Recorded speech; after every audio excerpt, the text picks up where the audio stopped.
दादाजी कहाँ चले गए? बेटा, दादाजी हम सबको छोड़ के बहुत दूर चले गए, भगवान के पास। अब वो कभी लौट के नहीं आएंगे?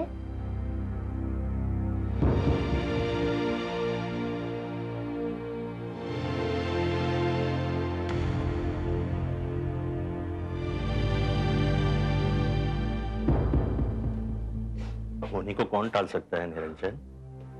किसने सोचा था कि तुम्हारे पिता एक एक्सीडेंट में इस तरह हम सबको यूं छोड़कर चले जाएंगे? हिम्मत से काम लो। अब तुम दोनों भाइयों को इस घर को संभालना है। क्षमा कीजिएगा, वैसे ये मौका तो नहीं है, लेकिन मुझे अपना कर्तव्य तो पूरा करना पड़ेगा। आपके पिता एक वसीयत छोड़ गए हैं और मैं चाहता हूं कि आप सब लोग उसे सुन लें। हम लोग वसीयत सुन के क्या करेंगे? यहाँ पर किसी को भी इस बात में कोई इंटरेस्ट नहीं है कि किसे क्या मिला। फिर भी प्लीज फॉर्मेलिटी तो पूरी करनी पड़ेगी।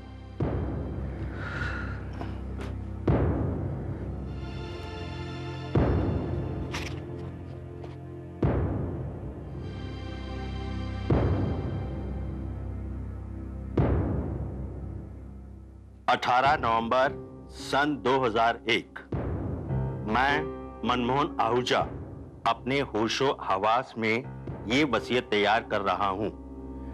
मैं चाहता हूं कि मेरा बिजनेस मेरे दोनों बेटे निरंजन और जगत मिलकर संभाले।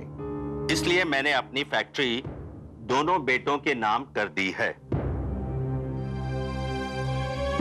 मेरी दोनों बहुएं उर्मिला और सुमन 20-20 लाख की हकदार होंगी।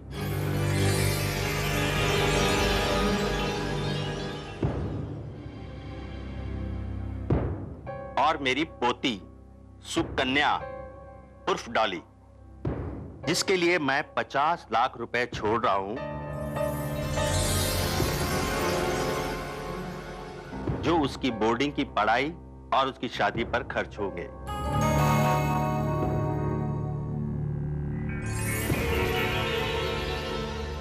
और उसके अलावा मेरी सारी प्रॉपर्टी, चल और अचल संपत्ति, जो कि तकरीबन 50 करोड़ है,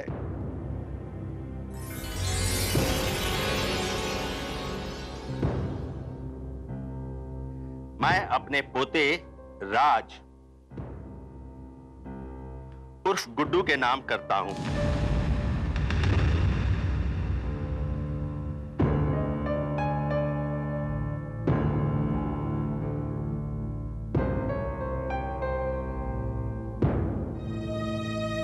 वही मेरे वंश को आगे चलाएगा। मुझे उम्मीद है मेरी ये आखिरी इच्छा मेरे परिवार वालों को बाखुशी स्वीकार होगी।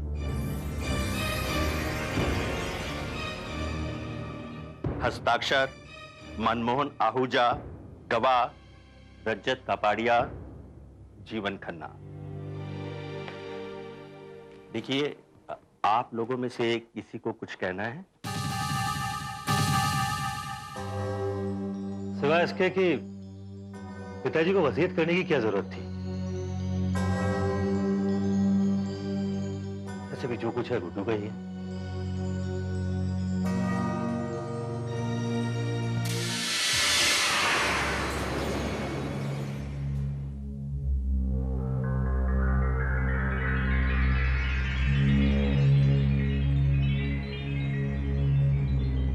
क्या सोच रही हो सुमन?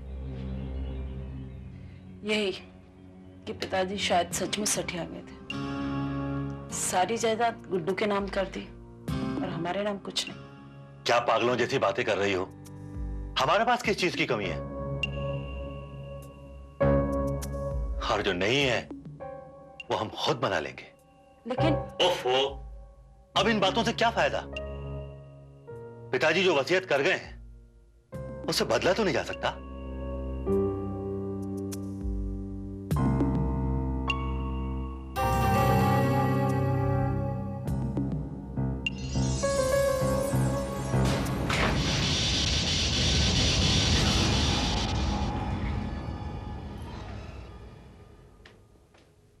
मम्मी मम्मी मेरे को बात लेना है प्लीज। ओके बेटा ओके। कांता, ओ कांता। जी मैम साहब। बाबा का पानी गर्म हो गया? हाँ जी मैम साहब। ठीक है बेटा, तुम बाथरूम में जाओ, मैं तुम्हारे लिए कपड़े लेकर अभी आती हूँ। ओके? कांता, जरा किचन में दाल रखी है, उसको भी देख लेना। जी ओके? मैम साहब।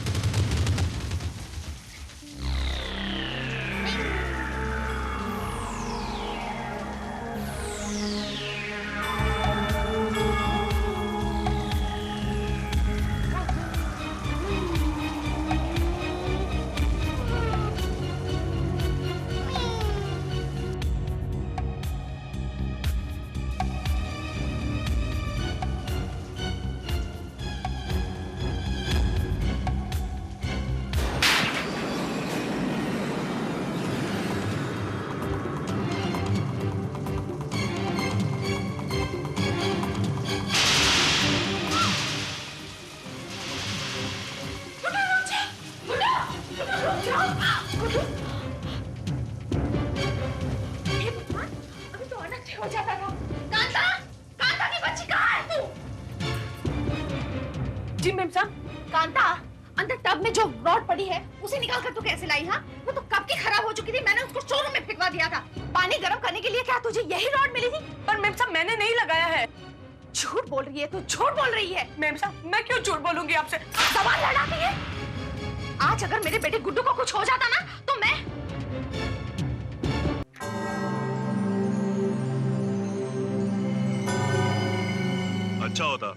अच्छा होता अगर उसने 2-3 लाफा तुझे और मारा होता।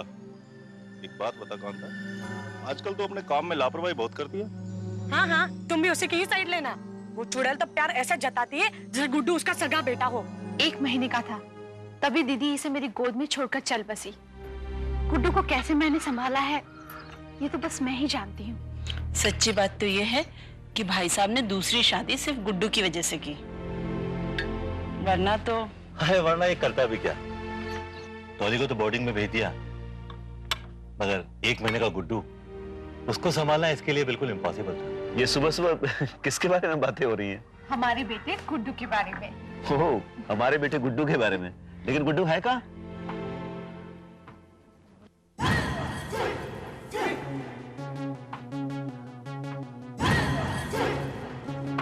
गुड्डू बेटा देखो, ये हमारे गुड्डू बाबा के लिए चॉकलेट है, ये लो। हमें भी चॉकलेट चाहिए। बेटा आपके लिए भी है, ये गुड्डू बाबा की है, आपके लिए है दूसरी। कहाँ गई? अरे ये देखो। नहीं, हमें यही चाहिए। नहीं बेटा, जिद नहीं करते बेटा, ये गुड्डू बाबा की है, उनको दे दो।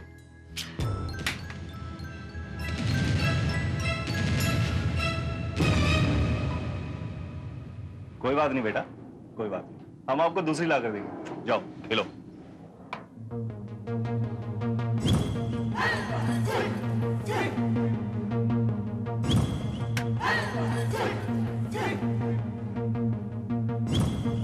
लीजिए भैया।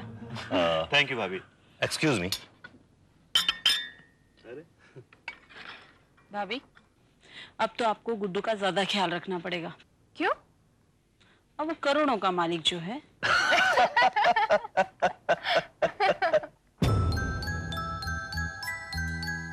अरे ये मेरे टॉयज यहाँ किसने गिरा दिए?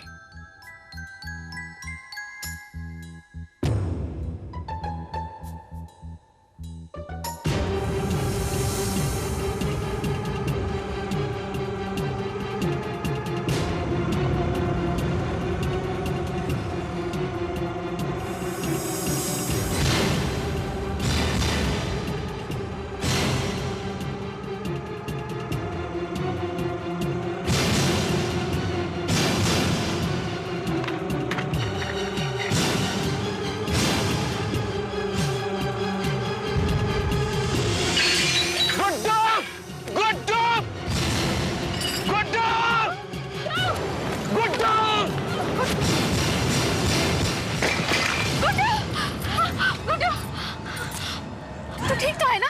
तुझे चोट तो नहीं आई? अरे, पर ये गमला गिरा कैसे? हाँ भाभी, मैं भी तो यही सोच रहा हूँ कि गमला गिरा कैसे। निरंजन, मुझे बहुत ही डर लग रहा है। मुझे लग रहा है कि ये हादसा नहीं था, कोई हमारे बच्चे की जान लेना चाह रहा है।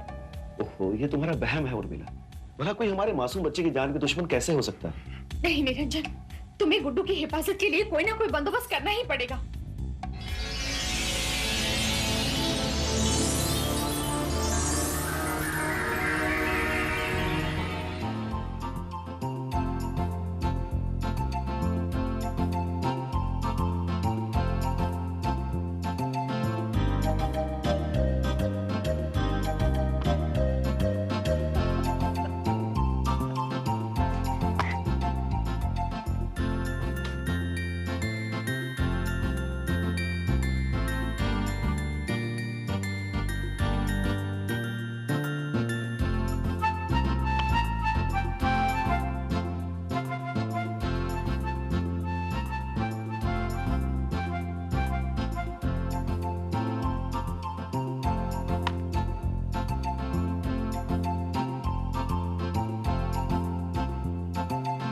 इतनी जोर से क्यों मारती है? तू भी इतनी जोर से मारता है, समझा?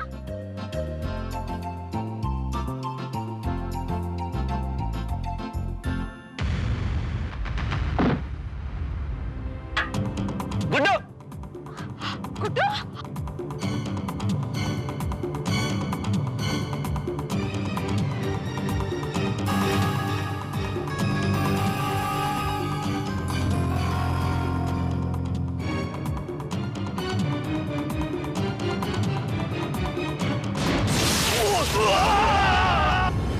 राघव!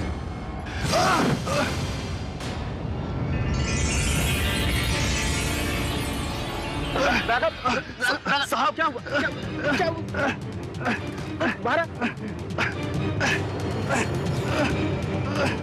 मालूम है साहब।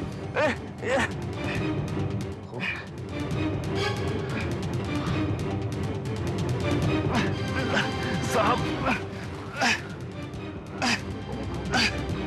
कैसे लगी तुम्हें? मालूम नहीं साहब, इस खड्डे में क्या था?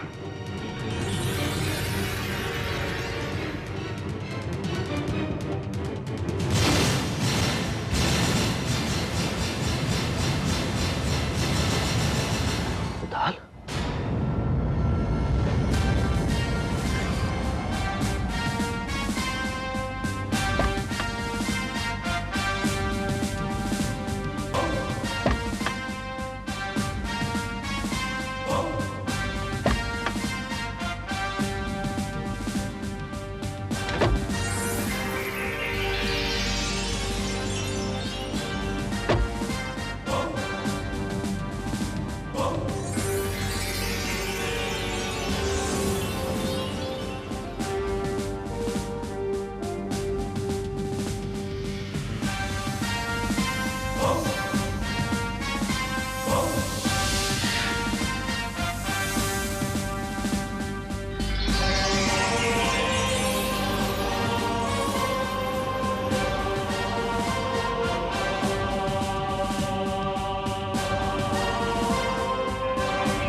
ये अड्डा तो काफी पुराना लगता है मिस्टर आहूजा।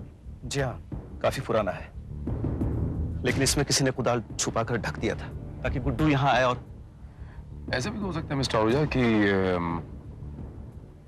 गुड्डू यहाँ कभी आया ही ना हो, महज इत्तेफाक हो, यहाँ एक हादसा हो। अगर ये इकलौता हादसा होता इंस्पेक्टर तो मैं आपकी बात मान भी लेता, मगर पिछले 3 दिनों में 2 बार गुड्डू ऐसे हादसों का शिकार होते होते बचा है।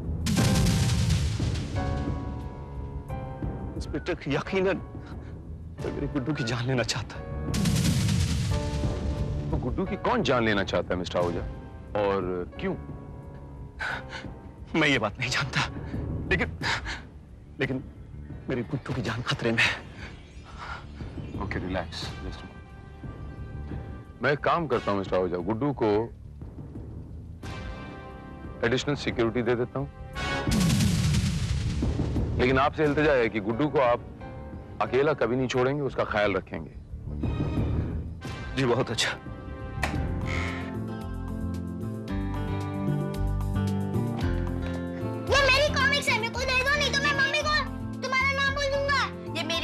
समझा? मम्मी मम्मी वो डॉली क्या हुड़दंग मचा रखा है बेटा? मम्मी देखो ना, ये मेरी कॉमिक्स छीन रहा है। बेटा वो छोटा भाई है ना, दे दो इसे कॉमिक्स। छोटा हुआ तो क्या हुआ, ये मेरी हर चीज छीनता है। बेटा जिद नहीं करते, दे दो इसे कॉमिक्स। ले मर। बेटा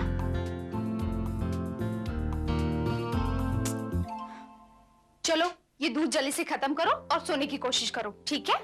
मम्मी बस 2 मिनट, मैं कॉमिक्स को पढ़ के सो जाऊंगा। ठीक है, मैं दूध का ग्लास यहाँ पर रखती हूँ, कॉमिक्स पढ़ के दूध पी के जल्दी सो जाना, ओके?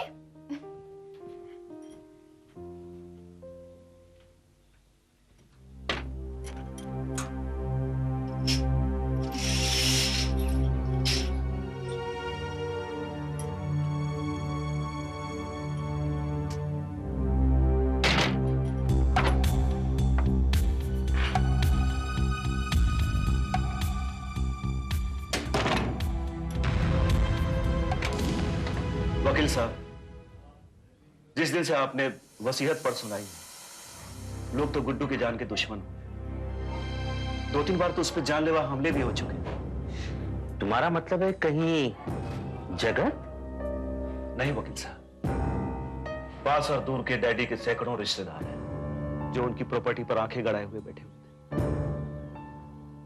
सबकी आशाओं पर पानी फिर गया। हाँ वकील साहब, पता नहीं चलता ना कि किसके दिल में क्या है। और देखिए, हम हर वक्त गुड्डू के इर्द गिर्द कोई पहरा तो नहीं बिठा सकते ना। क्या ऐसा नहीं हो सकता कि ये सारी जायदाद और प्रॉपर्टी किसी और के नाम, मेरा मतलब है मेरे या निरंजन के नाम हो जाए? कम से कम गुड्डू की जान को खतरा तो कम होगा ना। देखिए, चांसेस तो नहीं है, फिर भी मैं कोशिश करता हूं, शायद कोई रास्ता निकल आए। गुड्डू गुड्डू कहाँ है? किसके पास छोड़ा है तू उसे? घबराइए मत, मैं माँ हूं उसकी, मैं उसको कमरे में बंद कराई हूं।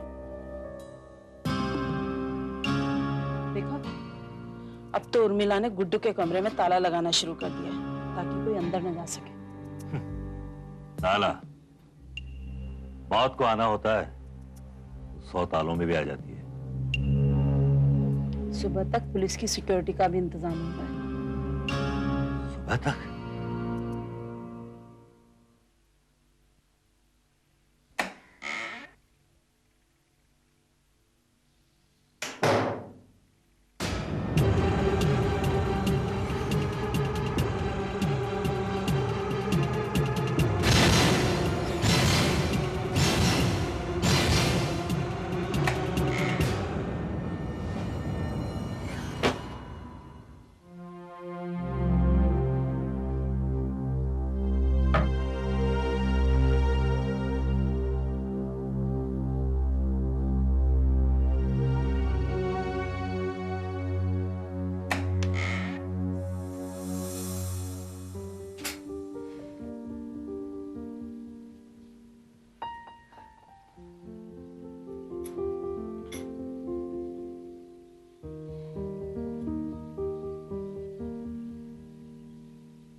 मिस्टर आहूजा, हमने 4 लोग यहाँ तैनात कर दिए हैं। 2 आपके बंगले का ख्याल रखेंगे और 2 आपके बेटे पर पर्सनल निगरानी रखेंगे। Thank you. जब तक वो शख्स पकड़ा नहीं जाता मिस्टर आहूजा जो आपके बेटे की जान लेना चाहता है, तब तक खतरा बना रहेगा। हमें थोड़ा सा अलर्ट रहना पड़ेगा। You're right, sir. अभी आपका बेटा है कहाँ पर? जी वो सो रहा है। 12 बजने को हैं। वो रोज इतनी देर तक ही सोता है क्या? अब नहीं, वो रोज तो जल्दी ही उठ जाता है, मगर आज पता नहीं क्यों इतनी देर तक सो रहा है। लेकिन वो है कहाँ?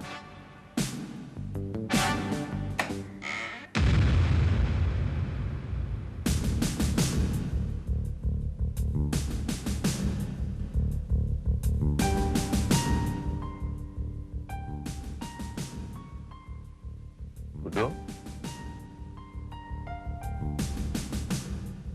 गुड्डू?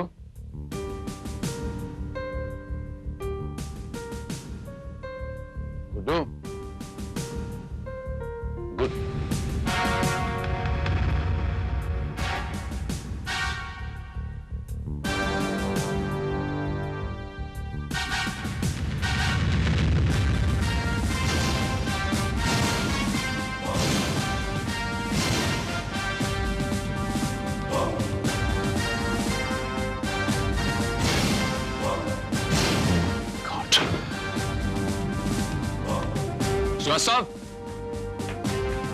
Yes sir. जल्दी से एम्बुलेंस का बंदोबस्त करो, इस बच्चे को अस्पताल लेके जाना पड़ेगा। क्या हुआ? क्या हुआ मेरे गुड्डू को? किसी ने इसे नींद की गोलियां दे दी। क्या? नहीं। इसे जल्दी से अस्पताल लेके जाना पड़ेगा। इसे जल्दी से वॉमिटिंग नहीं करवाई गई तो इसकी जान को खतरा हो सकता है। नहीं।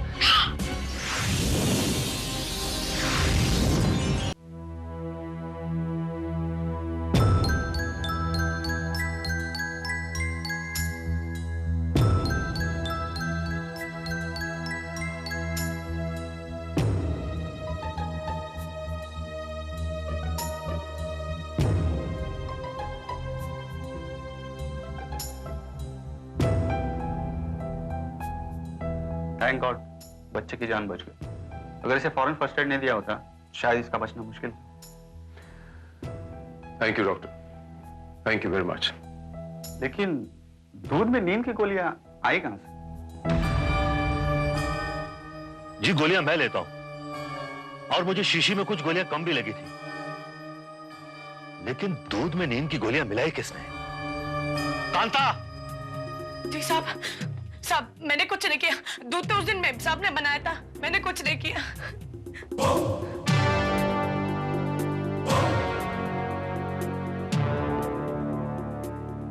जी हाँ, वो गोलियां उस दूध के गिलास में बाद में मिलाई गई थी। मिसेस आहूजा का यह कहना है कि वो दूध का गिलास लेकर उस बेडरूम में खुद गई थी। उर्मिला ने मेरे सामने रूम लॉक किया था। भला कोई अंदर कैसे आ सकता है इंस्पेक्टर?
ये देखो श्रीवास्तव, ये खिड़की तोड़कर कोई इस कमरे में दाखिल हुआ है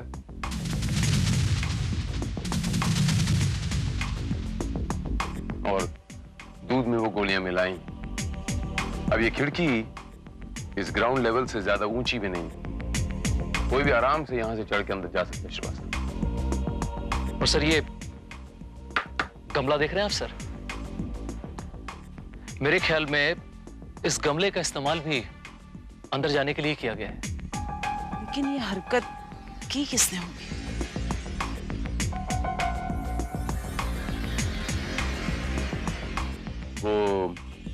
वो बेडरूम,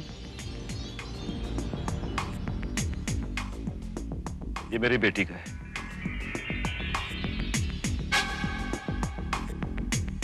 जब से गुड्डू हॉस्पिटल गया है बिल्कुल गुमसुम सी रहती है।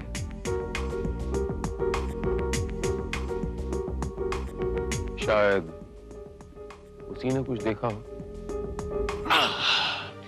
मैंने कहा ना, मुझे कुछ नहीं पता। देखो बच्चे, जिस किसी ने भी आपके भाई को मारने की कोशिश की है, मैं आपसे वादा करता हूं पुलिस उसे जरूर पकड़ लेगी। प्लीज बताओ ना। मैंने कहा ना, मुझे कुछ नहीं पता। देखो डॉली, एक बार तो आपका भाई बच गया, लेकिन दूसरी बार अगर किसी ने उस पर हमला किया तो वो मर भी सकता है। डॉली प्लीज बता दो ना। अंकल मैंने कहा ना, मुझे कुछ नहीं पता, प्लीज। ओके ठीक, अगर आपको कुछ पता चलेगा तो आप मुझे बताएंगी? ठीक है। Promise? Promise. That's like my good girl. अच्छा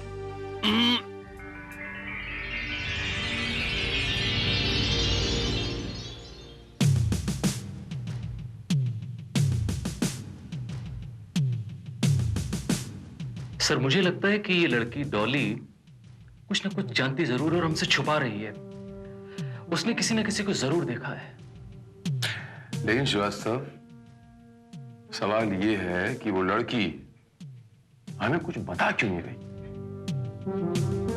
सर क्या ये नहीं हो सकता है कि उसने किसी ऐसे शख्स को देखा हो जिसको वो अपने भाई से ज्यादा चाहती है, उसका कोई खास अपना, और इसी वजह से उसका नाम ना बता रही है? तो फिर इस सूरत में श्रीवास्तव हमें भी उस बच्ची का कोई खास बनना पड़ेगा, उसका कोई ऐसा अपना, ताकि वो हमें कुछ बताने के लिए तैयार हो जाए।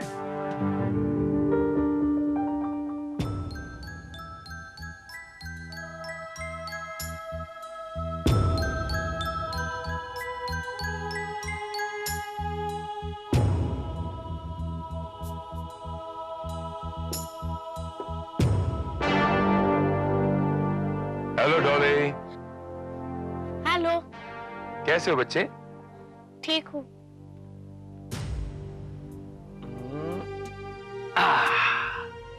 How are you? फाइन। ये मुझसे क्या छुपाया जा रहा है? अभी तो देखो। अरे ये कौन? ये तो मिनी है। नहीं, ये मेरी मम्मी है। डॉली, ये मेरी मुंह बोली बहन है रुक्मिनी, जिसे हम लोग प्यार से मिनी बुलाया करते थे। रुक्मिणी, ये तो मेरी मम्मी थी। आप मेरी मम्मी को जानते थे? जानते थे मतलब? अभी तो मैंने कहा कि मेरी मुंह बोली बहन थी, मुझे राखी बांधा करती थी, मुझे बहुत प्यार करती थी वो। मतलब आप तो मेरे मामा जी हुए। एग्जैक्टली। अभी मैं कहूँ कि ये मेरी प्यारी सी नन्ही सी गुड़िया, ये शक्ल जानी पहचानी सी क्यों लगती है? आपकी शक्ल बिल्कुल मेरी बहन पे गई, आपकी मम्मी पे। सच में? और एक बात बताऊं, अपनी छोटी सी भांजी के लिए आपके मामा क्या लाए पता है? जस्ट होल्ड दिस, चॉकलेट्स, और ये कॉमिक।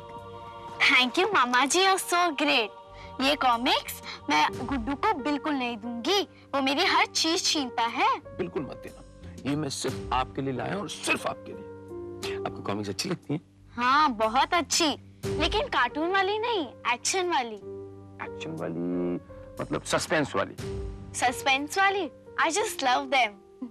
ओके, मेरे पास ना एक सस्पेंस कॉमिक है, उसमें पता क्या स्टोरी है? एक छोटा सा बच्चा है आपके गुड्डू जैसा, और वो बच्चे को ना कोई मार देना चाहता है।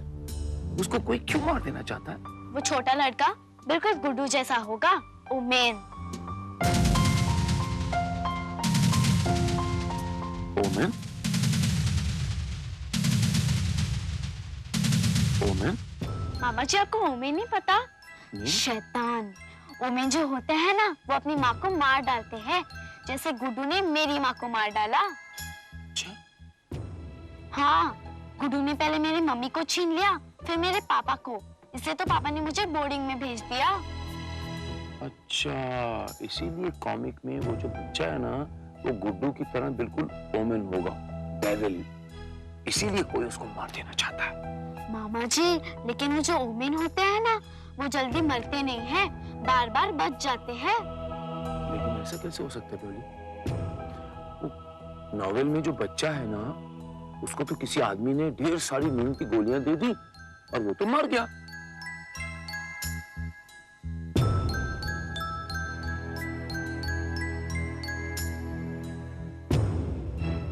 मामा जी, मुझे मालूम है कि नींद की गोलियों से आदमी मर जाता है, लेकिन गुड्डू तो बच गया।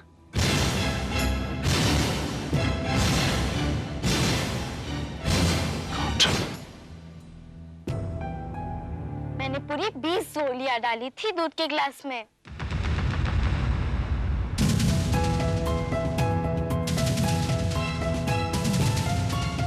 लेकिन वो फिर भी बच गया। मामा जी मालूम है, वो पूरा ओमेन है, शैतान। मैंने उसके बाथटब में हीटर डाला था, पर फिर भी वो बच गया।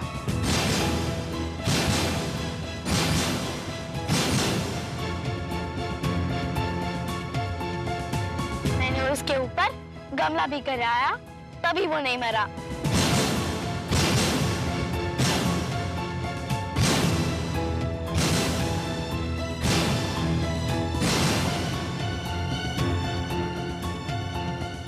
मामा जी, मालूम है वो बॉल मैंने जानबूझ के उस साइड फेंकी थी कि वो खड्डे में गिर जाए, लेकिन ड्राइवर अंकल ने उसको बचा लिया। इसीलिए उस रात मम्मी ने जब गुड्डू को रूम में लॉक किया ना, तब मैंने चाचा जी की स्लीपिंग पिल चुरा ली और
लेकिन वो फिर भी बच गया। बच्चे, तुम्हें पता है अगर गुड्डू मर जाता तो क्या होता? हाँ, बहुत मजा आता। पापा सिर्फ मुझे ही प्यार करते। सब लोग मेरे लिए ही खिलौने लाते, कॉमिक्स लाते। फिर पापा मुझे बोर्डिंग में नहीं भेजते।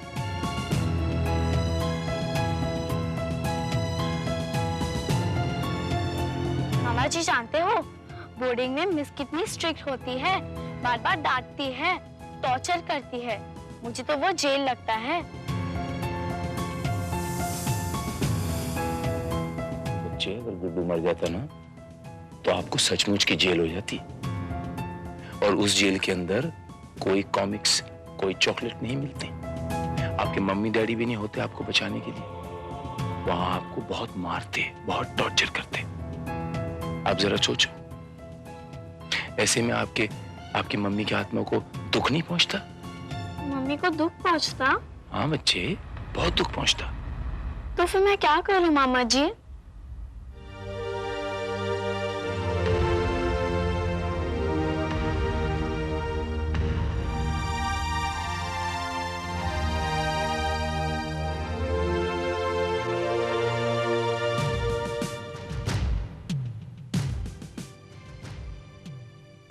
अब इस मासूम के सवाल का जवाब आप देंगे मिस्टर निरंजन आहूजा।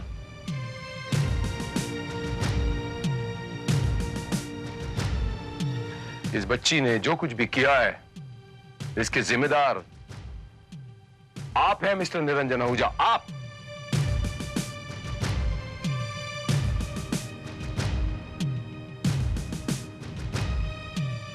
मेरी बेटी, मुझे माफ कर दो बेटी, मुझे माफ कर दो। लेकिन सर, आपको कैसे पता लगा कि ये सब कुछ डॉली ने किया था?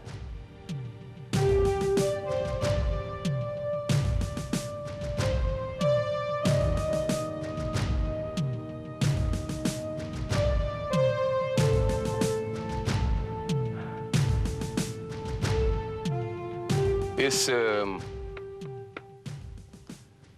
गमले की वजह से Srivastava,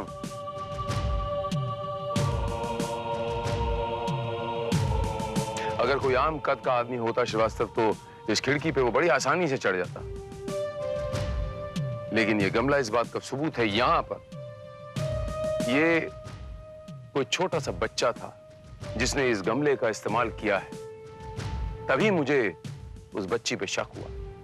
thank you inspector Bharat, आपने ना सिर्फ मेरे बेटे की जान बचाई, बल्कि मेरी बेटी को भी मुजरिम बनने से रोक दिया।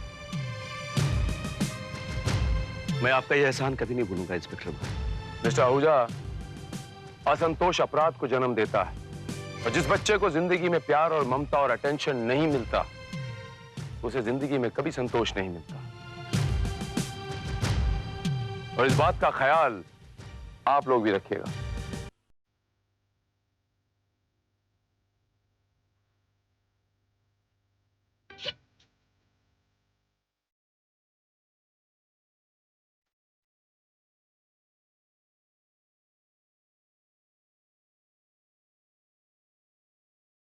मुझे बचा लो, मुझे बचा लो। मैं मरना नहीं चाहती। मुझे जीना है। मेरा नाम कंचन है, बंगला number 24, mud island.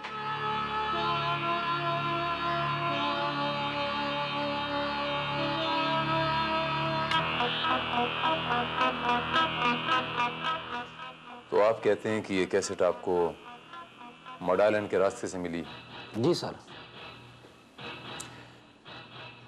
Thank you very much. एक जिम्मेदार नागरिक होने के नाते आपने जो ये काम किया है, मैं आपका शुक्रिया अदा करता हूँ। एक फेवर और कीजिए, अपना एड्रेस लिखवाते जाइए, आपकी ज़रूरत होगी तो आपको बुलवा भेजेंगे। Thank you very much.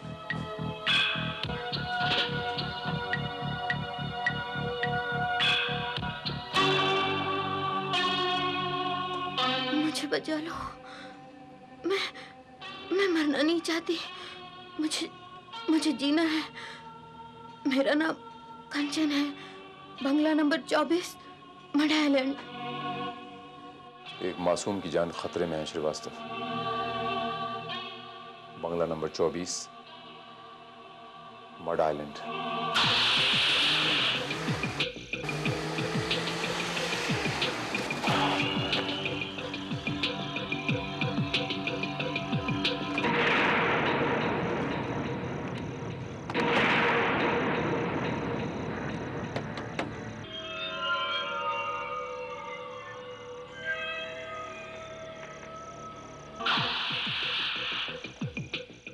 Yes भाई साहब, वो बंगला नंबर 24 कहाँ पर है? आगे से राइट मोड़ लीजिए, वो मोड़ के पास है। Okay, thank you.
सर, ये बंगला और इसकी हालत देखकर तो मुझे ऐसा नहीं लगता कि कोई यहाँ रहता होगा।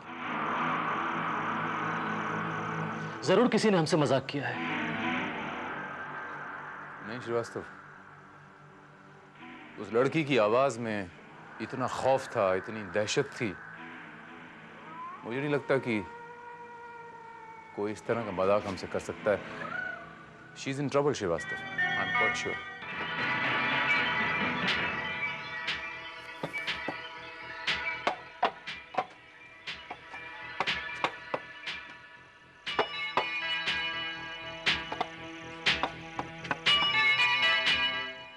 सर, वो देखिए।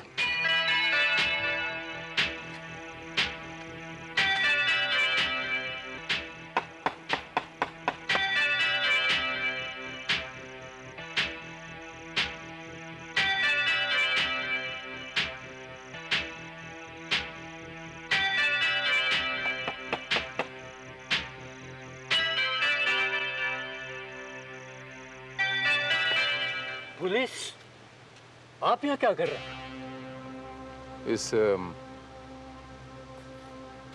बंगले के बारे में कुछ मालूमात हासिल करनी है हमें। आपकी तारीफ। आप कौन है? मेरा नाम अशरफी लाल है। मैं इस बंगले का केयर टेकर हूँ। आप यहाँ इसी बंगले में ही रहते हैं? जी नहीं, मैं तो वो पीछे सर्वेंट क्वार्टर्स में रहता हूँ। अशरफी लाल जी, इस बंगले के अंदर और कौन कौन रहता है? जी कोई नहीं, ये बंगला तो सालों से बंद है। श्रीवास्तव, अशरफी लाल जी, इस आवाज को सुनिए और पहचानिए कि आवाज किसकी है। क्या आप इस आवाज को पहचानते हैं? मुझे बचा लो, मुझे बचा लो। मैं मरना नहीं चाहती। मुझे जीना है। ये तो कंचन की आवाज है।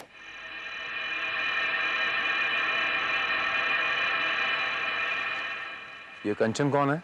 ये ठाकुर राजेंद्र प्रताप की छोटी बेटी। ये कंचन इस वक्त कहाँ मिलेगी?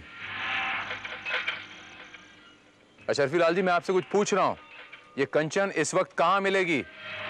देखिए साहब, 3 साल पहले अपने बाप के मौत के सदमे से ये पागल हो गई थी। इसकी बहन पूनम ने इसे पागलखाने में दाखिल करवा दिया। बाद में पता चला ये वहां से भाग गई। और फिर उसके बाद उसका कुछ पता लगा आपको? जी नहीं। लेकिन ये ऑडियो कैसेट तो हमें इसी इलाके से मिला है, तो हो ना हो कंचन यहीं आसपास कहीं होनी चाहिए। जी नहीं, मुझे नहीं मालूम। चलिए आइए अशरफी लाल जी, ये बंगला दिखाइए हमें अंदर से। देखिए साहब, इस वक्त तो बहुत अंधेरा है, सुबह आ जाइएगा। देखिए, अंधेरे की चिंता आप मत कीजिए, हम अभी और इसी वक्त ये बंगला देखना चाहते हैं। चलिए अंदर। आइए, चलिए चलिए।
क्या नाम बताया आपने इस बंगले के मालिक का? ठाकुर राजेंद्र प्रताप सिंह। अच्छा, ये बताइए कि उनकी मौत कैसे हुई थी? ठाकुर साहब की मौत की दास्तान बड़ी अजीब है। अगर आपको कोई एतराज न हो तो आप बता सकते हैं। ठाकुर साहब के नाम का होटल प्रताप एक होटल था, जिसकी देखभाल उनके बचपन के सबसे अजीज दोस्त वीरेंद्र प्रताप सिंह किया करते थे। वीरेंद्र प्रताप सिंह होटल को ठीक से संभाल नहीं पाए। भारी नुकसान उठाने के बाद होटल को बंद करना पड़ा। ठाकुर साहब अपनी सारी कमाई होटल में लगा चुके थे। होटल बंद होने के बाद उनको घर में पैसे की तंगी महसूस होने लगी और फिर उन्होंने अपने गांव की जमीनें बेच कर अपना घर चलाना शुरू किया।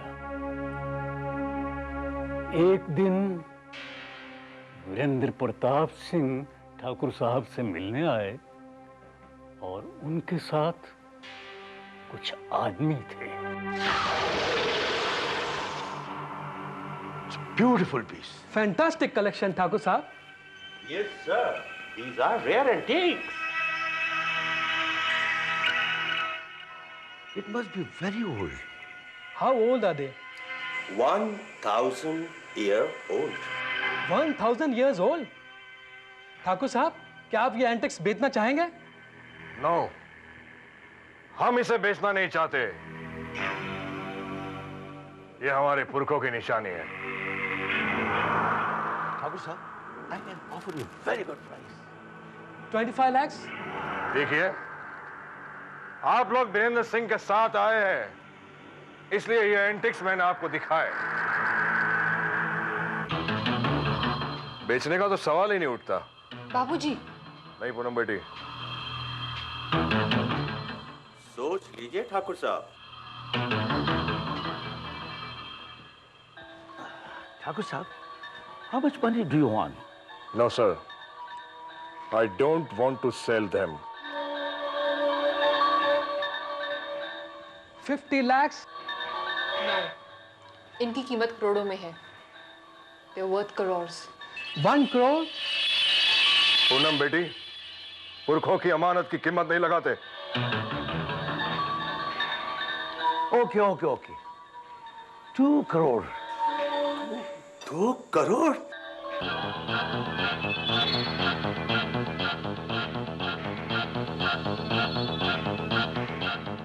वीरेंद्र सिंह, ये एंटिक्स हमारे लिए बेशकीमती है। इनके साथ हमारे खानदान की यादें जुड़ी हुई है। ठाकुर साहब, now please don't say no. We are ready to pay 3 crore rupees.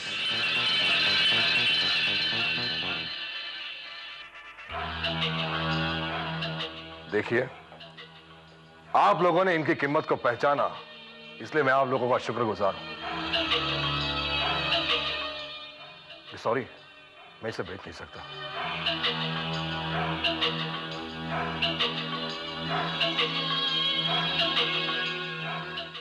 बाबूजी, आप ये पूनम, तुम बीच में मत बोलो। Nice meeting you. Namaste. नमस्ते। अच्छा ठाकुर साहब, मैं इन्हें बात छोड़ कर आता हूँ।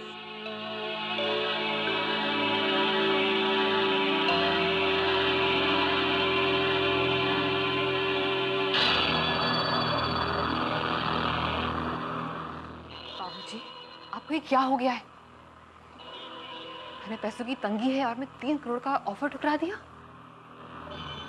इन एंटिक्स को पुरखों के अमानत के नाम पर घर पे रखना सरासर पागलपन है। बस, बड़ों से बात करने की तमीज नहीं है तुम्हें?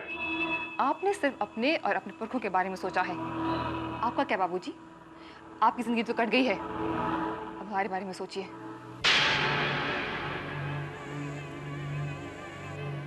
तीन करोड़ से हम अपने होटल को वापस शुरू कर सकते थे। दीदी प्लीज बस करो। बाबूजी ने जो कुछ भी किया होगा सोच समझ के किया होगा। अरे छोड़ो कंचन, अगर बाबूजी ने कभी भी कुछ सोच समझ के किया होता ना, तुम्हारी ये नौबत नहीं आती। पूनम, बस, बहुत बोल चुकी तुम। बोलूंगी और बोलूंगी।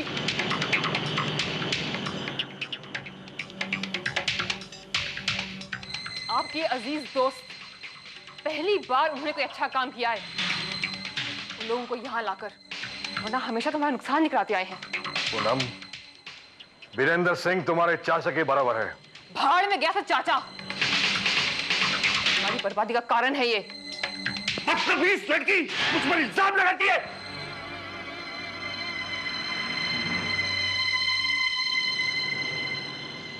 मुझे छुआ? क्या?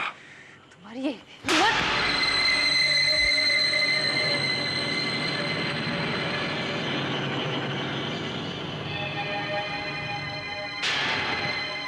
ये तमीज सिखाई है मैंने तुझे?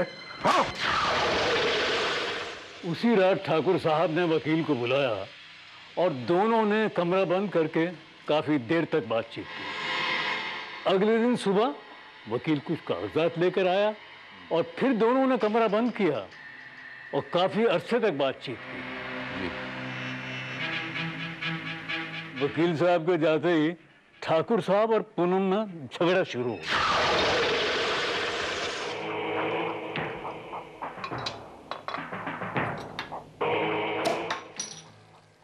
बाबूजी आज सुबह वकील साहब क्यों आए थे? मैंने अपनी वसीयत करवा दी है। क्या लिखा है वसीयत में? वक्त आने पे पता चल जाएगा। मैं अभी इसी वक्त जाना चाहती हूँ।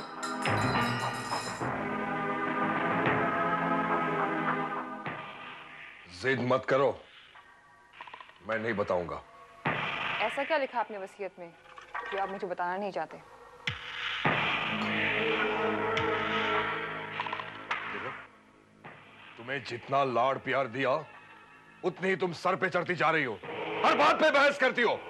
आप मुझे बताते क्यों नहीं? नहीं बताऊंगा।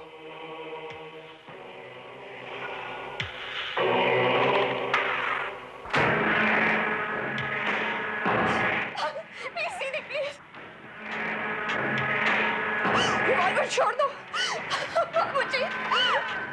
इस घर में मुझे कोई कुछ समझता ही नहीं। मैं जीना नहीं चाहती, मैं नहीं जीना चाहती। नहीं, देखो बेटी, ये खेल मत खेलो। छोड़ दीजिए बाबूजी। छोड़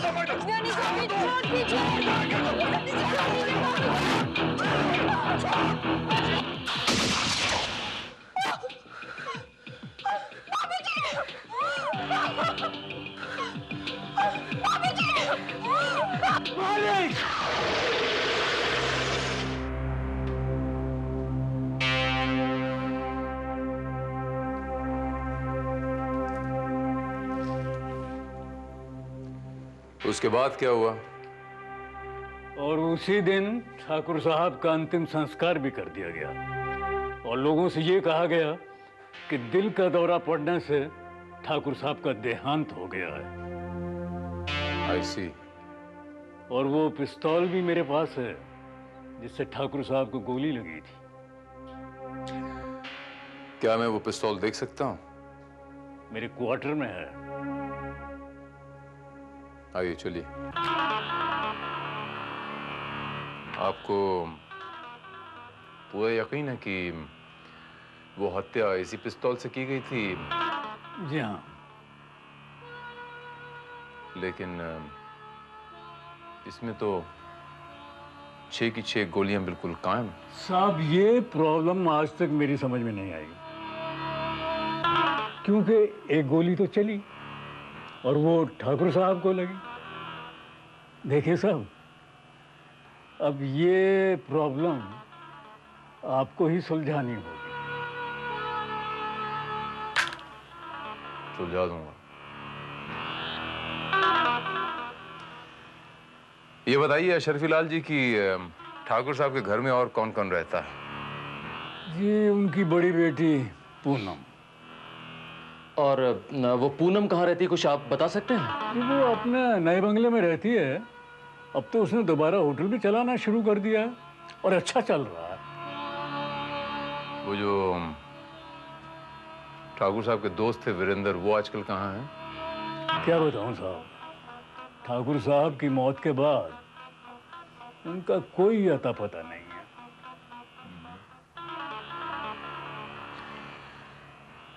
श्रीवास्तव। Yes sir. हमें सबसे पहले पूनम को मिलना होगा। मुझे बचा लो, मुझे बचा लो। मैं मरना नहीं चाहती। मुझे जीना है। आप ठीक कह रहे हैं इंस्पेक्टर, ये आवाज कंचन की ही है। चलिए, ये तो तय हुआ कि आवाज कंचन की है। अब सवाल ये उठता है कि कंचन कहाँ है?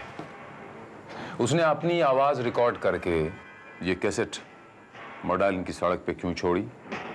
और कौन मारना चाहता है कंचन को? आप गलत समझ रहे हैं इंस्पेक्टर।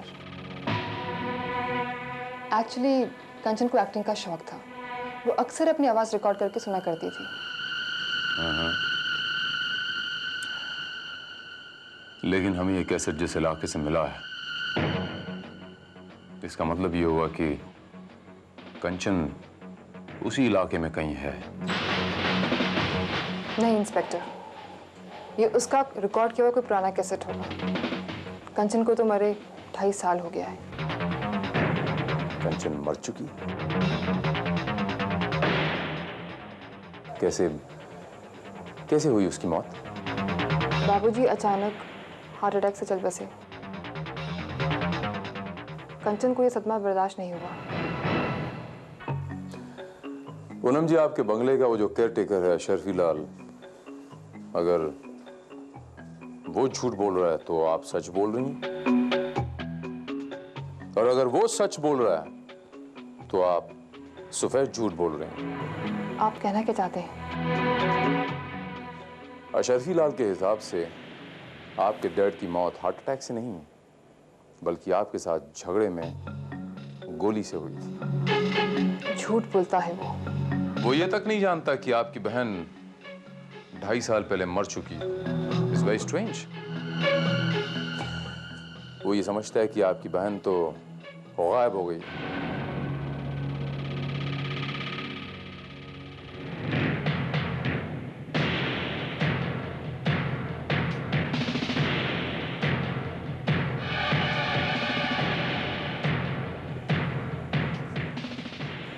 ये तो यकीनन आप ही हैं,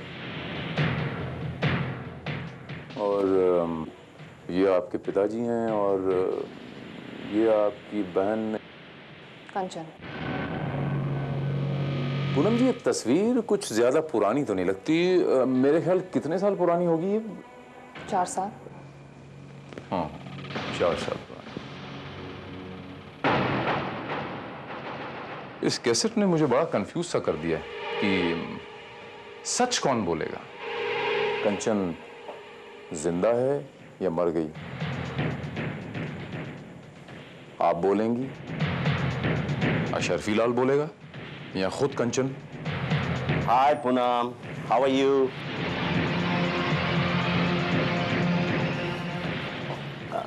आपकी तारीफ।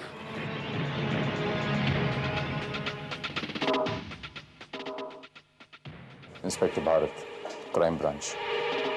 और आप? वीरेंद्र सिंह। वीरेंद्र सिंह? वीरेंद्र सिंह बाबूजी के पुराने दोस्त हैं। I remember.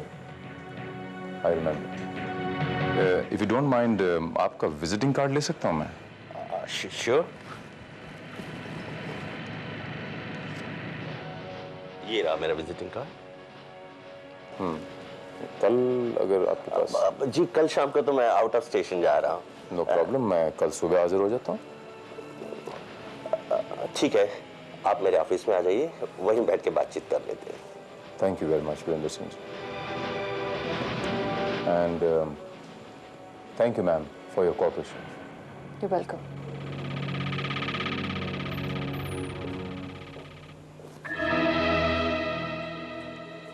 ये इंस्पेक्टर मुझसे क्यों मिलना चाहता था? मेरे ख्याल से कंचन के सिलसिले में।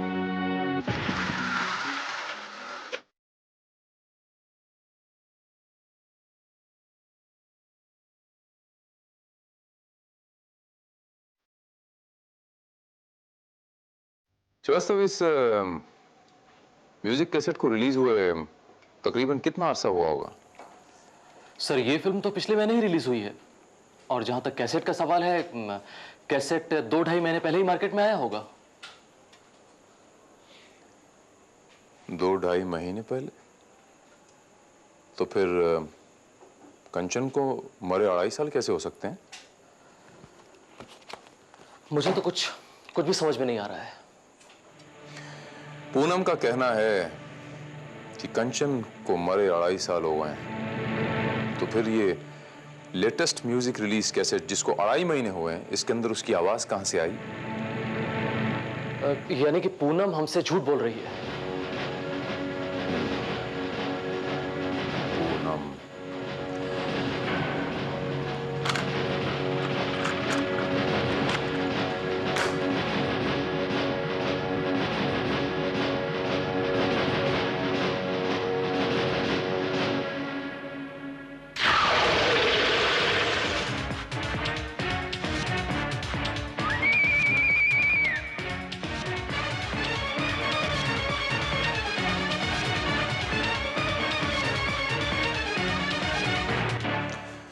कंचन जिंदा है श्रीवास्तव, और शर्फी लाल सच बोल रहा है। शायद वो कुछ और भी जानता होगा। हमें उससे एक बार और मिलना पड़ेगा।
Oh my God, श्रीवास्तव, इससे पहले कि ये कुछ और बता पाता, किसी ने इसका मुंह बंद कर दिया। श्रीवास्तव, तुम लाश के पोस्टमार्टम का बंदोबस्त करो, मैं जरा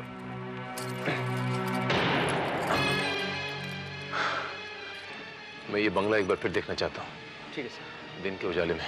ओके, टेक केयर।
श्रीवास्तव, इस बंगले की बिजली कटी हुई है ना? Yes sir. ये पानी में जो वाइब्रेशन हो रहा है, पानी में जो कंपन हो रही है, इसके मायने ये हुए कि इस बंगले में या इस बंगले के आसपास कोई हैवी मशीनरी चल रही है, कोई मोटर चल रही है, कोई एसी चल रहा है। श्रीवास्तव, तुम लाश को भेजने का बंदोबस्त करो, मैं देखता हूं।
आप?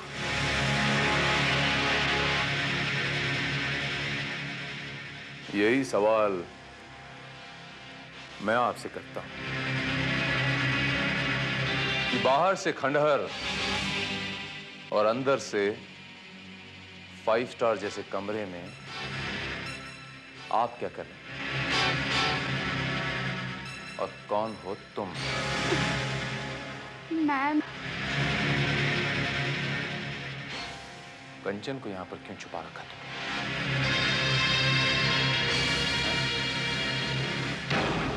जवाब दो। मैं कहता हूं जवाब दो, वरना ये ट्रिगर तब जाएगा। जी, मैं तो कंचन की नर्स हूँ और मैं कुछ नहीं जानती। प्लीज आप मुझे मत मारिए। हमें तो कुछ लोगों ने यहाँ पे किडनैप कर रखा है। छोड़ो मुझे। खबरदार अगर कुछ बोला तो मैं उस दरवाजे के पीछे होके शूट कर दूंगा।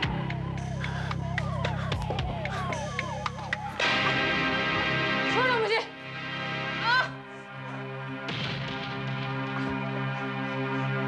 छोड़ो।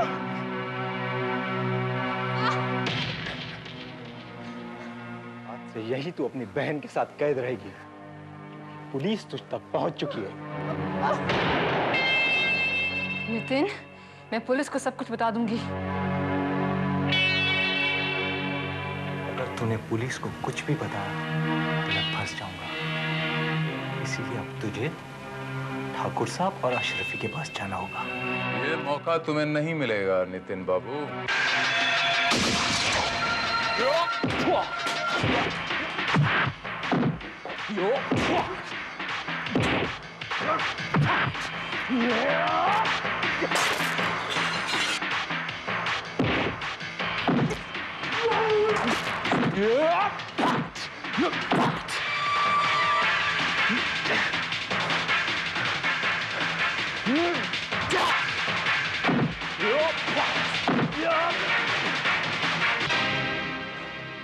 बोल बोल, क्यों किया तुमने ये सब? बोल। मैं बताती हूँ। बाबूजी की दौलत हथियाने के लिए मैं इससे बहुत प्यार करती थी और उसने इसी बात का फायदा उठाया। बाबूजी की एंटिक्स बेचने पर इनकार करने और मेरे उनसे हुए झगड़े के बारे में मैंने इसे सब कुछ बता दिया था। मैं तो ये सोचती रही कि बाबूजी की मौत मेरे हाथों गोली चलने से हुई है, लेकिन बाद में नितिन ने मुझे बताया कि हमारे झगड़े का फायदा उठाकर उसने बाबूजी पर गोली चलाई खिड़की से।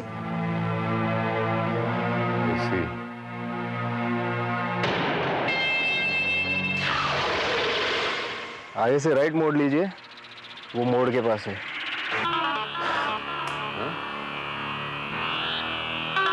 और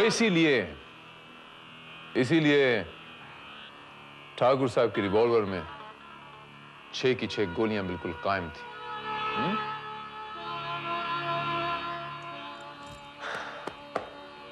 और घबराहट में तुम लोग वो रिवॉल्वर चेक करना भूल गए, करेक्ट? ठाकुर साहब के एंटीक मैंने 4 करोड़ रुपए में बेच दिए। फिर मुझे उनकी वसीयत मिली। वसीयत के मुताबिक प्रॉपर्टी और इनकम के 80% कंचन को मिलने वाला था और 20% पूनम को। लेकिन ठाकुर साहब को शक था कि पूनम कंचन को मारकर सारी प्रॉपर्टी हटिया लेगी। इसीलिए उन्होंने विल में 2 कंडीशन रखी। पहली कि अगर कंचन की मौत हो जाए तो सारी प्रॉपर्टी ट्रस्ट को चली जाएगी, और दूसरी, हर दूसरे महीने में कंचन की कोर्ट में पेशी होगी। इसीलिए मैंने कंचन को मेंटल हॉस्पिटल से अगवा किया और उसे यहां पर कैद किया और उसे हर दूसरे महीने में कोर्ट में पेश करता रहा। नितिन ने मेरे होटल से बहुत सारे गैर कानूनी धंधे शुरू कर रखे थे और ये मुझे धमकाता रहा कि अगर मैंने किसी को भी कंचन के बारे में बताया तो ये मुझे इन गैर कानूनी धंधों के जुर्म में फंसवा देगा। मैं इसके साथ पैसा कमाने के चक्कर में ड्रग्स के धंधे में इन्वॉल्व थी और मैं बुरी तरह से इसके जाल में फंस गई थी।